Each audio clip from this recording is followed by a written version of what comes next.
The first time she arrived at my gate, I thought she was lost. She was, technically. But that is not the whole truth, and I have spent enough years ruling Verath to know that the whole truth matters more than the convenient version.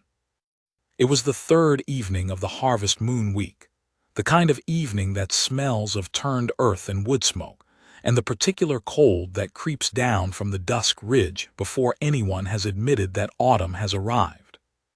I was in the outer courtyard going over the Western trade ledgers with my steward Oren, who had been telling me for 11 straight minutes that the grain tax on the Murfeld crossroads needed adjusting, and I had been agreeing with him for 11 straight minutes in a tone designed to end the conversation that he was resolutely not interpreting as designed.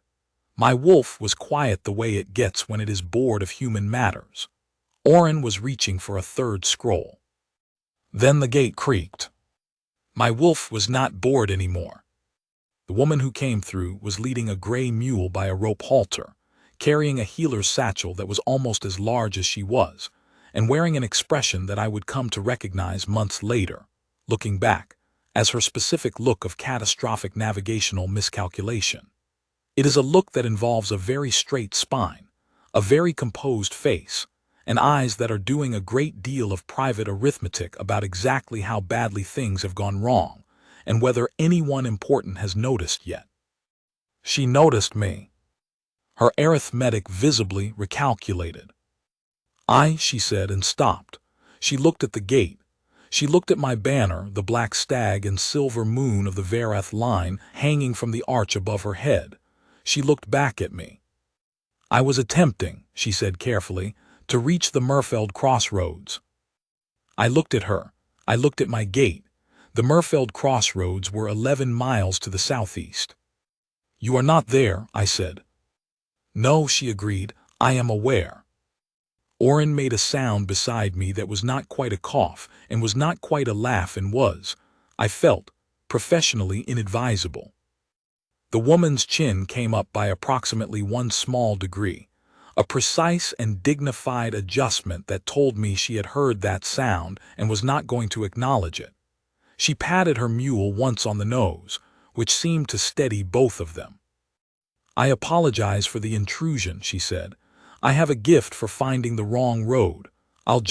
She glanced back the way she'd come. I'll just go back and find the correct one. At night, I said, alone, on a road you've already demonstrated some difficulty with. She opened her mouth. She closed it. Her eyes did more arithmetic. I have a very reliable mule, she said. He looks like he has had a very long day.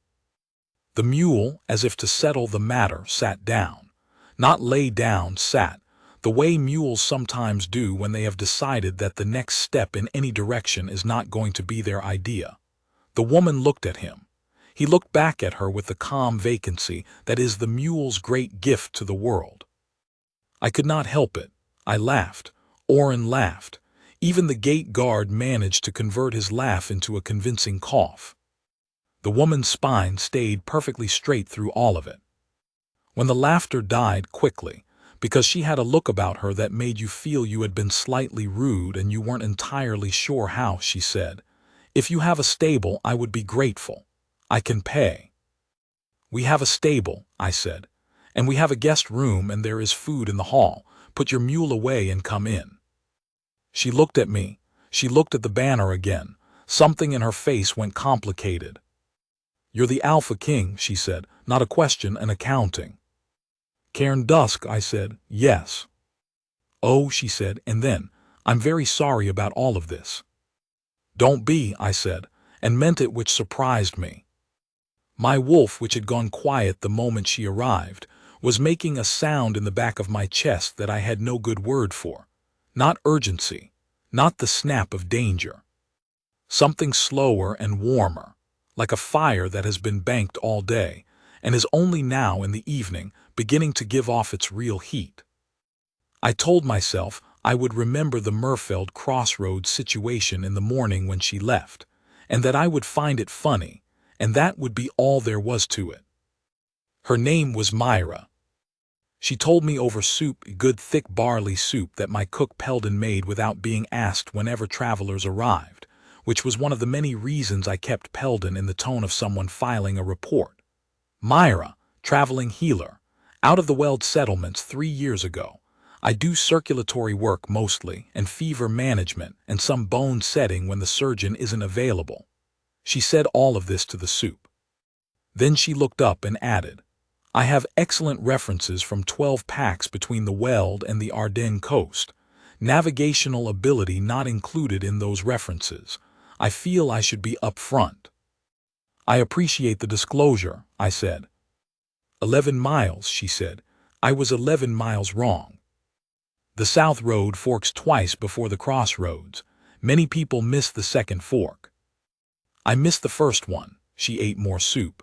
And then I missed a turnoff I didn't know existed. And then I followed what I thought was a road sign but was apparently a border marker. I have a wolf sense for direction, she added, in the tone of someone confessing a crime. It is, unfortunately, broken. My wolf stirred. Wolf sense, I said. Most wolves have it to some degree. North-south, the pull toward pack, toward territory. Mine seems to have a calibration issue. It points me somewhere with great confidence and then that somewhere is wrong. I've been compensating with actual maps for 3 years and it's still, she stopped, looked out the hall window at the dark. It still sent me here. Here, I said. Here, she confirmed, and then as if she had only just heard herself, which is wrong, obviously. Obviously, I said.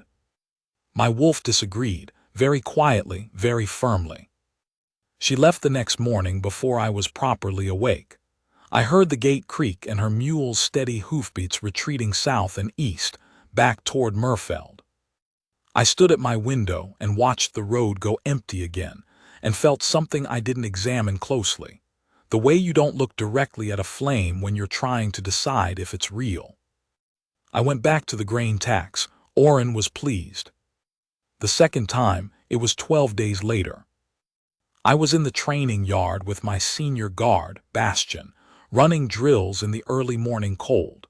Bastian is the kind of man who believes that comfort is the enemy of skill, and that mornings exist for the purpose of making you miserable in ways that will later save your life.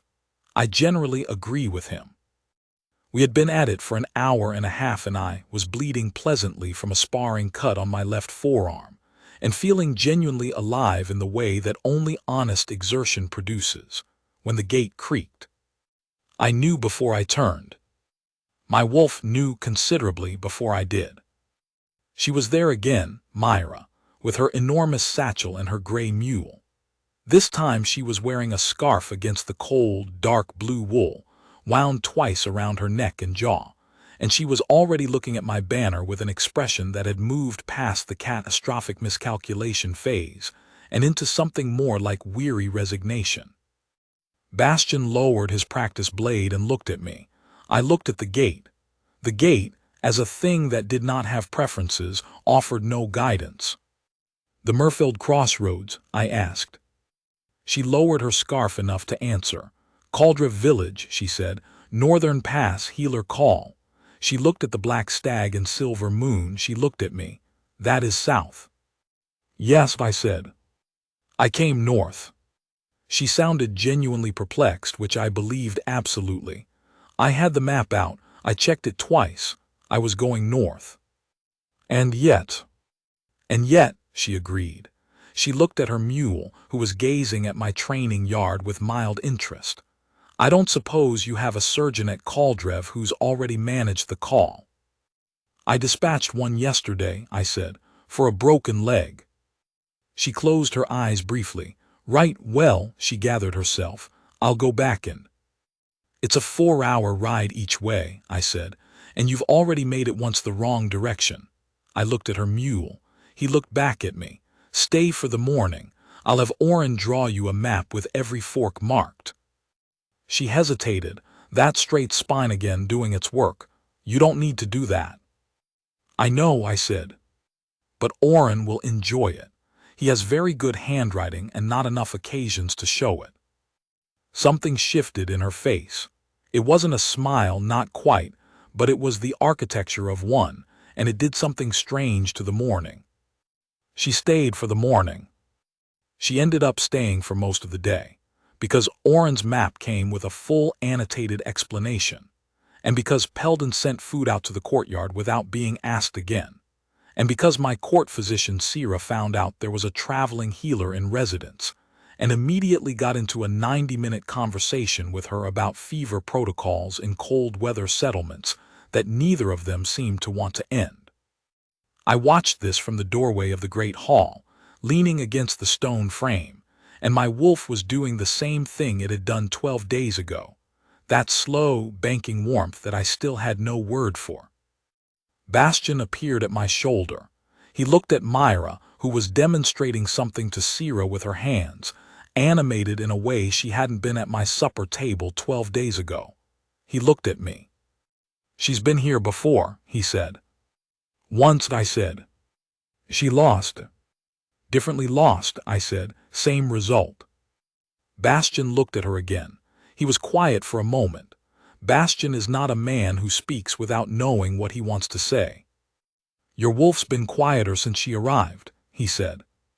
"My wolf is always quiet during morning drills," I said. "It disapproves of effort." Bastian made a sound. It was the sound of a man who has been a guard captain for 16 years and has watched his alpha king lie to himself about small things that later turn out to be large things. He walked away without another word, which is one of Bastian's more irritating habits. Myra left in the late afternoon, with Oren's map in her satchel and careful instructions for every fork. She would reach the northern pass before dark if she kept pace. At the gate, she turned back once. "Thank you," she said. "For the second time, I'm sorry for all of this." A gesture that encompassed her mule, the gate, the banner, and presumably the 11 miles and the northern detour. "Don't be," I said again. She looked at me for a moment. That arithmetic in her eyes again, but this time the equation seemed to involve more variables than just the road. "My wolf sense," she said, "it really is broken." "Maybe," I said. She rode south. The gate closed. My wolf was quiet in a way that felt less like quiet and more like waiting. The third time was 6 days later, and it was raining. I was not in the courtyard. I was in my study, which is at the back of the keep and which has a window that faces east, away from the gate, and from which there is no possible way to see who arrives. My wolf told me anyway, that warmth in my chest, banked and then suddenly not banked at all but very much alive, approximately 40 seconds before Oren knocked. "She's at the gate again," Oren said. I had already stood up. "Same mule?" I asked. "Same mule," he said. "I think the mule knows the road now, actually." He looked quite comfortable. "Where was she trying to go?" Oren checked his notes. He was, I noticed, keeping notes. "She said she had a standing appointment at the Bellers farm at the south bend of the Ardennes Road. She has been there twice before without incident." "And she came here?" "She came here." I was already at the door. Oren stepped aside with the ease of a man who has stopped being surprised by things. "She was in the gate arch when I got there, which meant she'd been waiting. She hadn't come inside, and her mule was standing in the rain with the resigned calm of an animal that has decided all weather is the same weather. She was soaked. Her dark blue scarf was soaked. Her satchel was, presumably, waterproof, because she was holding it like something she had trusted her life to. She saw me coming, and something in her face did a thing that I can only describe as a person deciding not to do a different thing. She had been about to apologize.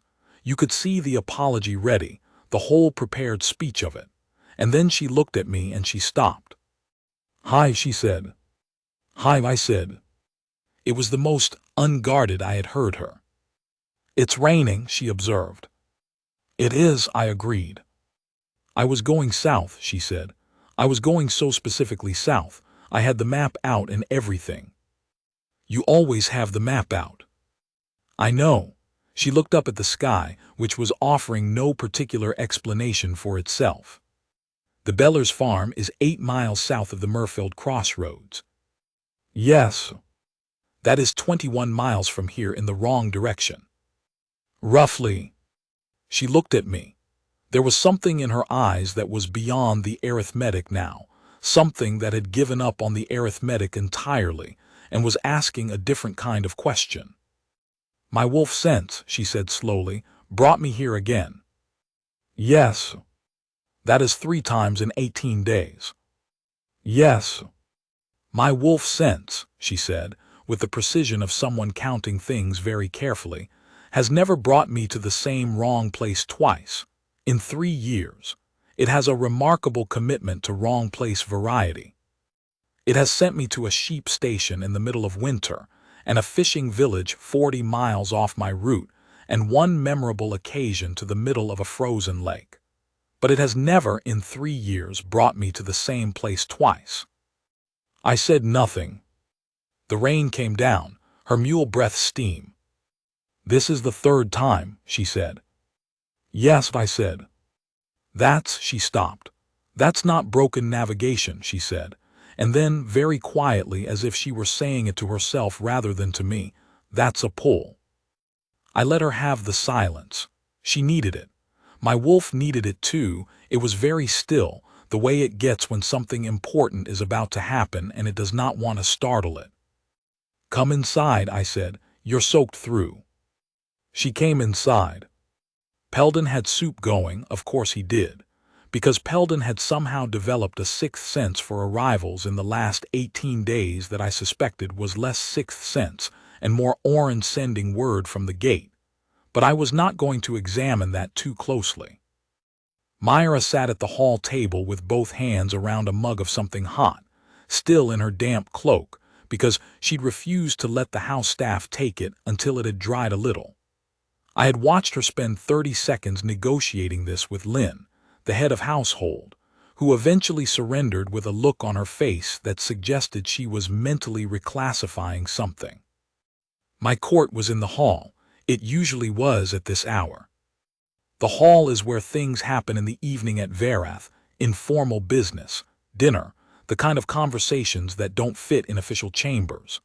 I had about 15 people in there when she arrived. My senior advisors, Bastian and 3 of the guard, Sierra still in her physician's coat from a late appointment, Oren with his notes. They all noticed Myra. They all very carefully did not notice that they'd noticed her. She ate soup. She dried by degrees. Across the table, one of my younger advisors, Tav, made the mistake of opening a conversation about Crossroads roads maintenance. It was innocuous, but it was also specifically about the Murfeld Crossroads region, and Myra looked up from her soup with the sudden sharp attention of someone who has spent several weeks being navigated astray by that particular section of road. Which crossroads? She said. Tav, who was 23 and very earnest, launched into a thorough answer. Myra listened, asked a question. Tav asked her something in return, and within 7 minutes they were in the middle of a conversation about road drainage and settlement supply routes that was somehow both specific and genuinely interesting to watch. She knew the roads. She knew them the way people know a place they've walked repeatedly in all weather, the drainage issues, the soft shoulders in spring thaw, the spots where the road sign posts rotted and fell over and were sometimes propped up by passing travelers in incorrect orientations. That junction marker at the South Murfeld Fork, she said. The one that points toward, she stopped, looked at me, looked back at Tav. Actually, is that marker currently pointing toward Verath by any chance? Tav blinked. He thought about it. Actually, it might be. There was a report of vandalism last month. Someone spun a few of the markers as a prank. We sent someone to fix them, but I'm not sure if. Myra put her mug down very carefully. She was quiet for a moment. So, she said, with the deliberateness of someone reconstructing something that has been worrying them for 18 days. The first time I came here, the South Murfeld Fork, I turned right. Right would bring you toward Verath, Tav confirmed. And the marker at that fork. If it was spun, right would have been labeled as the Murfeld Road, yes. Myra sat with this.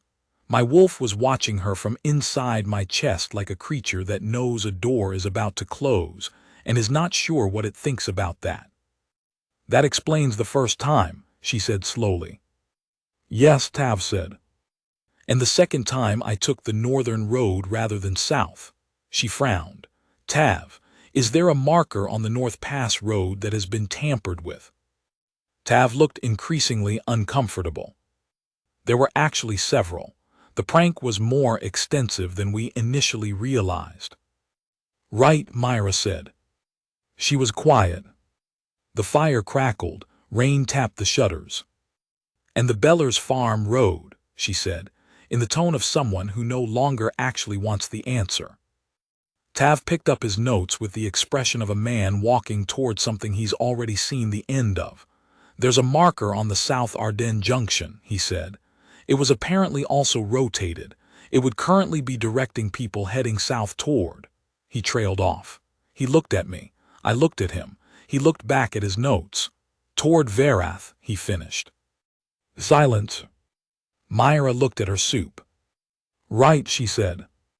Her voice was completely even. Her face was completely composed.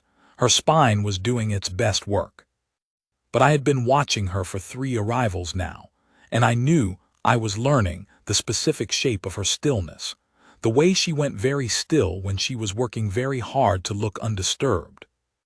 She was disturbed. Because the markers explained the first time. Possibly the second, if you were generous with the Northern Pass route. But it didn't entirely explain the third. She'd had Oren's marked map. She'd checked it twice. The third wrong turn was genuinely longer and stranger than a vandalized marker should have managed. And I thought she knew that. I thought she was sitting with the exact same thing I was sitting with. The explanation that covered most of it, that was satisfying, that let everything go back to being comprehensible, and the small remaining margin that didn't quite fit. Well, she said, she pushed back from the table slightly. Mystery solved then. Mostly, I said. She looked at me. The markers, I said, explain arriving here. They don't fully explain 3 times in 18 days to the same location, when most travelers with a bad set of markers find their way eventually. She was quiet. My wolf sense, she said finally. I've been blaming it for years. It's been every time I feel the pull I assume it's wrong. I go against it. I use the map. And this time she stopped, started again. The pull this time was very strong. I followed the map, but the pull was so strong I think I was, without meaning to, drifting toward it, toward here. She looked at her hands. I've been fighting a pull toward here for 18 days, and I thought I was losing because I was bad at navigation. My wolf was not quiet anymore. My wolf was very, very awake, and it was pressing against my ribs with a warmth that was on the far side of warmth now, something that had a name I wasn't ready to say out loud in a hall full of my court. Myra, I said. She looked up. Wolf sense doesn't malfunction, I said. It points where it points. She looked at me for a long time. Long enough that the fire crackled twice, and the rain shifted against the shutters, and Tav very quietly found somewhere else to be, and Bastian very quietly followed him, and Sierra very quietly took her cup and moved to the far end of the hall, and Oren put his notes away and looked at the ceiling. Where it points, she said slowly, is generally somewhere meaningful. Generally, I agreed. Pack center, she said, territory heart, somewhere the wolf recognizes as she stopped, swallowed, as home or as another stop. I waited. As mate, she said very quietly. The word landed in the hall like a stone into still water, perfectly clear, going deep. I didn't say anything. I didn't need to. My wolf said everything, in the warmth that flooded outward from my chest in a wave I couldn't have stopped if I had wanted to, which I did not want to, which I was only just this moment admitting I did not want to. Across the table, Myra pressed her hand flat to the hall table, as if she needed the solid wood under her palm. Her eyes were very wide. Not frightened, I needed to be sure, and I was sure. Not frightened, but stunned. The way you are stunned by something enormous that turns out to be wonderful rather than terrible. Oh, she said. Yes, I said. For 18 days I kept, she laughed, sudden and soft, and it was the most unguarded sound I had heard from her, and it did something to the inside of my chest that I suspected was permanent. I kept apologizing. For my broken wolf sense, for arriving here, I kept being embarrassed about it. I noticed. You kept saying don't be. Yes. Because she looked at me, did you know? Not the first time, I said honestly. My wolf knew before I did. By the second time I chose my word carefully. Hoping you'd get lost again. She stared at me. I know, I said. You were hoping. She started laughing again, low and warm, and put her face in her hands for a moment. You were hoping I'd get lost and show up at your gate again. My wolf was entirely convinced you would. I was trying to maintain some dignity about it. So much dignity, she said, and the laughter in her voice was the best sound the hall had ever held, which was saying something because my hall had held feast songs and victory toasts, and the specific joy of a court that had come through difficult years and landed somewhere easier. And she said this, so much dignity, with enough warmth in it that it wasn't unkind. It was something closer to affection, and she seemed to realize that as she said it, because she looked down at the table and the laughter softened into something quieter. I'm a traveling healer, she said. I live out of a satchel and I have a mule who sits down in inconvenient places. I know, I said. And I've been telling people for 3 years that my wolf sense is broken. It isn't broken.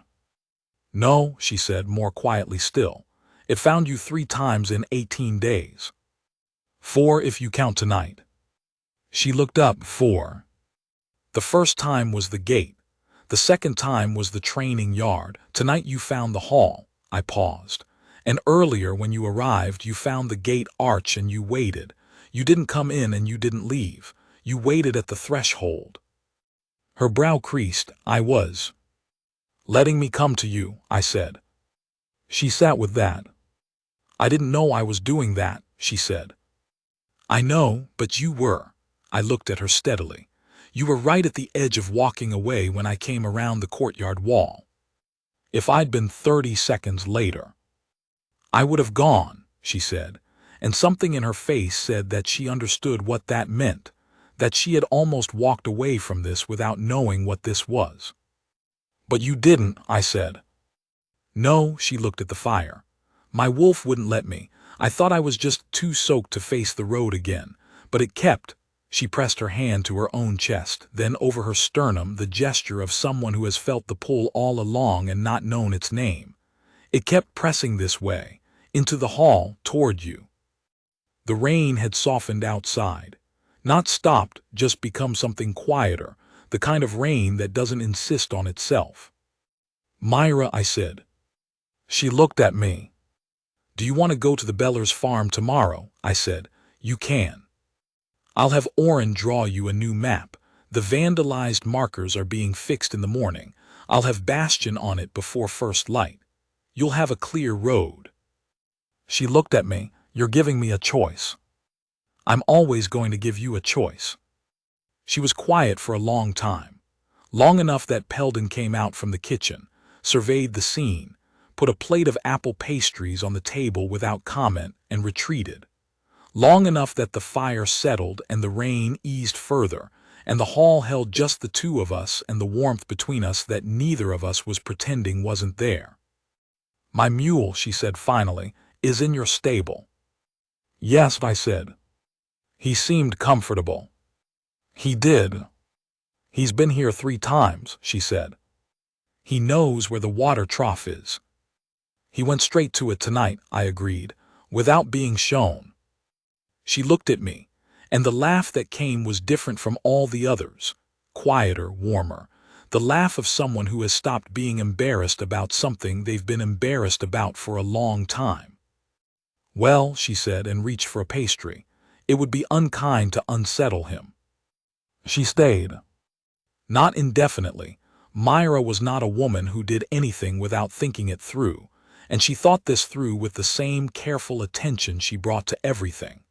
She made it to the Bellers farm the next day, with Bastian's corrected markers and Oren's map, and arrived correctly for the first time in 3 weeks, and did the work she had come to do. She had 3 other standing calls she honored over the next week.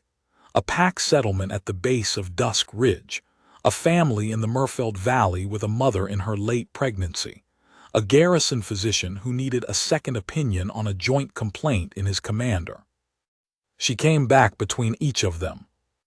Not always to my gate, sometimes to the hall, once through the kitchen where Peldon received her with the equanimity of a man who had reclassified her status several days ago, and was simply pleased to see her. Once she arrived in the middle of a trade negotiation I was conducting in the outer courtyard with a delegation from the Ardennes coastal territories, and she stopped at the edge of the yard, took in the scene, and was clearly about to retreat silently the way she always tried to do, and I interrupted the delegation mid-sentence to wave her toward the hall. The Ardennes delegation exchanged glances. Bastian watched the exchange with no expression whatsoever, which in Bastian means significant expression.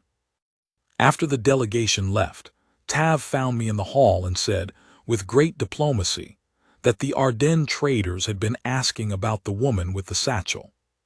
"What did you tell them?" I asked.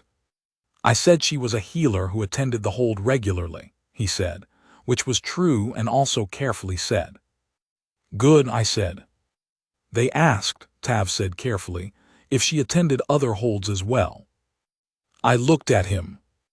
"I told them," Tav said, "that I was not in a position to speak to her other arrangements." He paused, which was also true. "Thank you, Tav," I said. "Of course," he said, and then, because he was 23 and occasionally honest at the wrong moment, she arrived in time to see the end of the negotiation, the sea trade timber contract. "Yes." "You looked," Tav stopped, found his words. "You looked when she appeared, like a man who had been waiting for something and just saw it arrive."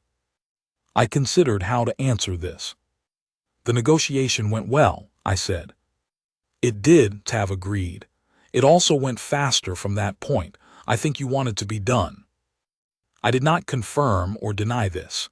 Tav went back to his notes.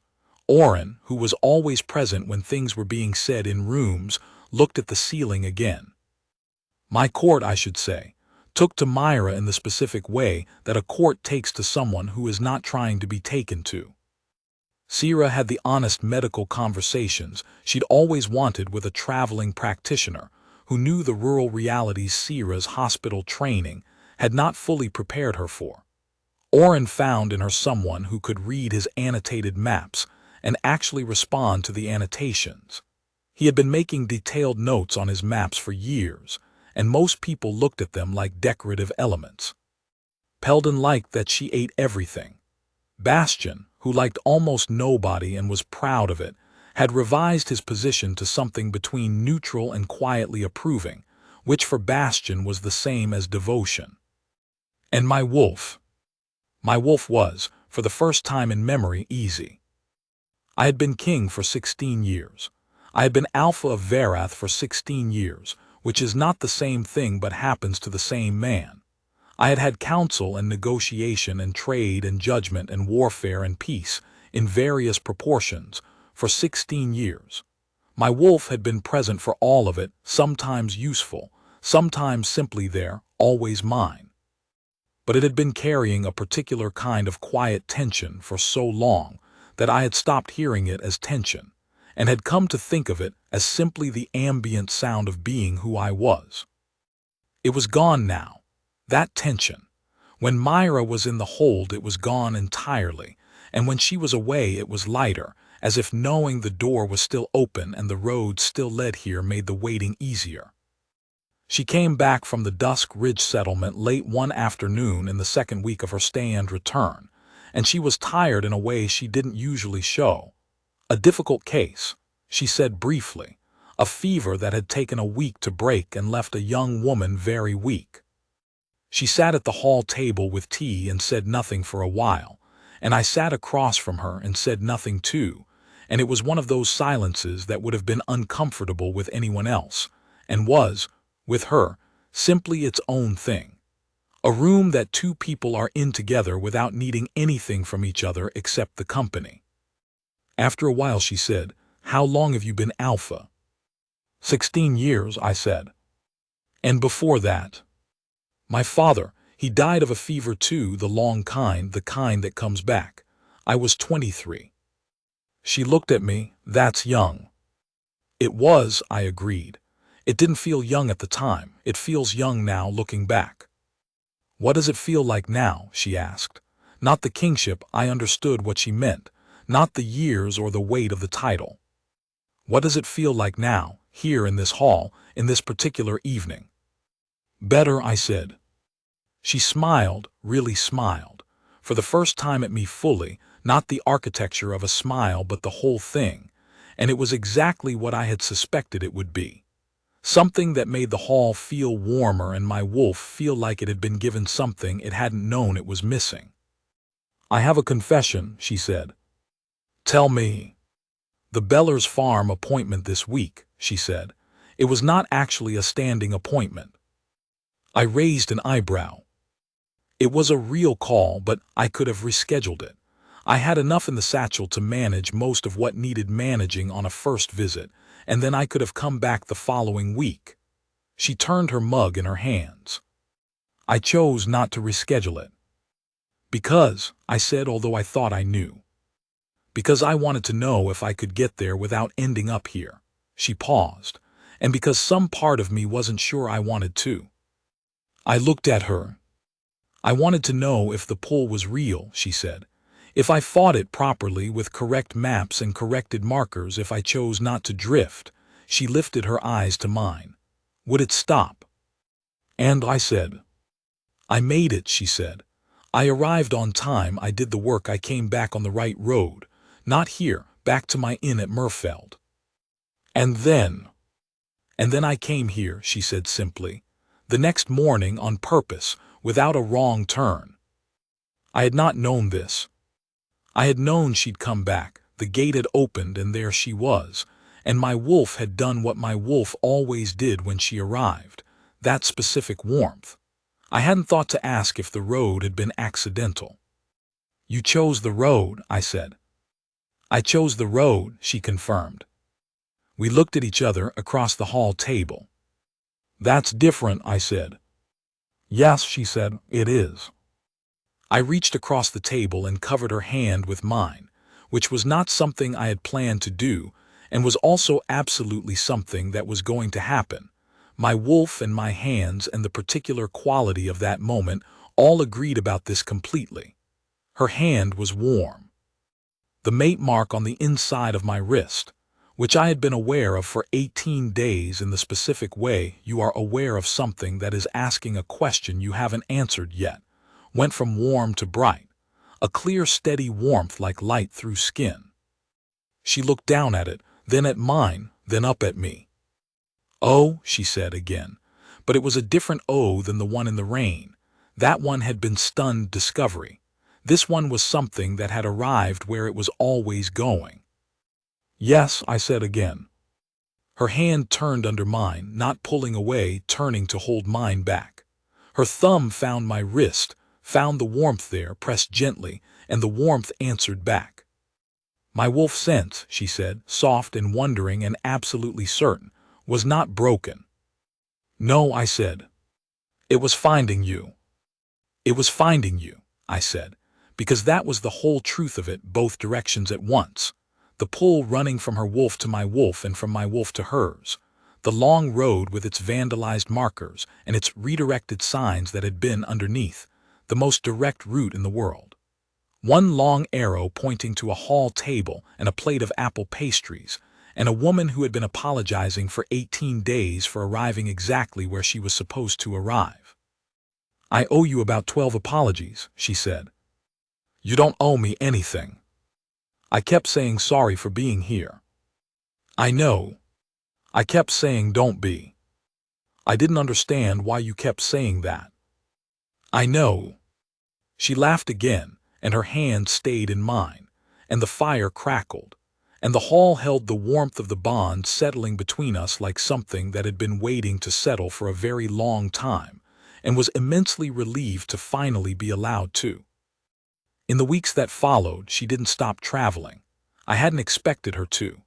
Myra was a traveling healer in the way that some people are specifically themselves. Not a thing she did, but a thing she was. The worn satchel and the gray mule and the road, and the work of knowing what a body needed and providing it. She had 3 years of relationships built across the Verath territories and beyond, settlements and families, and pack physicians who trusted her. And she took those responsibilities seriously in a way that made me trust her more for it, not less. She came back. That was the thing. She came back in the way that someone comes back when somewhere is home, not because she had to, not because the road was bad or the markers were wrong, but because the pull that had been finding its way to me for 18 days had finally been named, and was allowed now to be what it was. Bastion's people finished fixing the markers.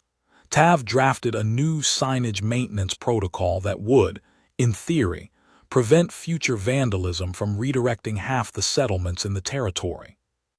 Oren filed the administrative notes on the whole affair with the particular care of a man who suspects they will be referenced later. And my court, slowly and without announcement, stopped treating Myra's arrivals as notable events and started treating them as simply what happened. Peldon knew what she liked in the mornings. Sierra had a standing conversation that continued across all her departures and returns, picking up mid-thought each time with the ease of people who have decided they are in the middle of a long discussion and will be for some time. Bastion stopped making excuses to be in the training yard when she arrived. He just was there and nodded at her, and that was that. The mule, whose name was Artie's, had a favorite stall. I knew this because one evening I went to the stable to think, which I do, sometimes, when the hall is too full of voices, and I need to hear my wolf more clearly. And Artie's was in his stall, asleep, with the specific deep calm of an animal that has decided it has arrived somewhere that is its. I stood and watched him for a while. My wolf was warm. The stable was warm. The bond in my wrist was a steady, reliable warmth that I had already stopped noticing the way you stop noticing your own heartbeat, not because it had faded, but because it had become part of the ambient hum of being alive and well. The day she stopped pretending the travel was entirely separate from the returning. I was at the north window of my study. She came through the gate without anyone announcing her.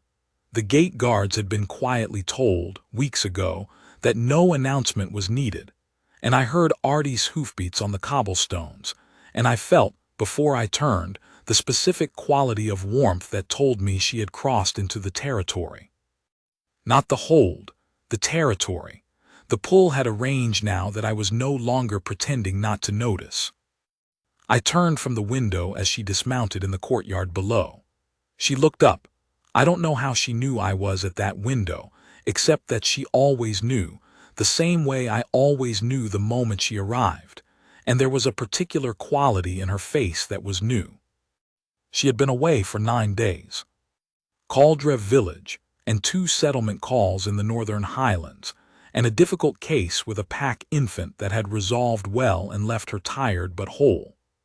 9 days was the longest she'd been away since the hall conversation, and I had felt the distance in the specific way you feel the absence of a warmth you'd come to expect.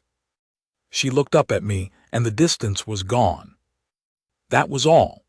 The distance was gone, as entirely and cleanly as if it had never been there, and whatever had been careful in her face for 9 days, the part of her that was always braced for the road, was not careful anymore. I left the study. She was still in the courtyard when I came through the hold door, taking the satchel off Artie's and passing the lead to one of the stable hands. She turned when she heard my step. 9 days, I said. 9 days, she said. Difficult. The last two were, a pause. The first 7 were fine. The last 2 were, she stopped. Something in her face was doing its work again, that straight spine, that composure she carried everywhere. I wanted to come home, she said. In the middle of the second bad day, I wanted to come home, and I had another day and a half of work to do, and she stopped again, let out a slow breath. I'm not usually someone who wants to be somewhere other than where the work is. I know, I said. So, she said, and the word had a weight in it that was both simple and large. So, I said. She looked at me. We were standing in the courtyard in the afternoon light, which was that specific autumn gold that the Verath territory does in this season, all warm stone and amber air, and Artie's was being led away to his stall, and the hold was making its afternoon sounds around us, and she was looking at me with a look that was done being careful. I think, she said, I'm going to need to renegotiate some things. What kinds of things? The travel arrangements, she said, and the all of it, a gesture that was less catastrophic navigational miscalculation and more expansive, more definite. I would like to have a base, if that is, she stopped, met my eyes, if you would want that.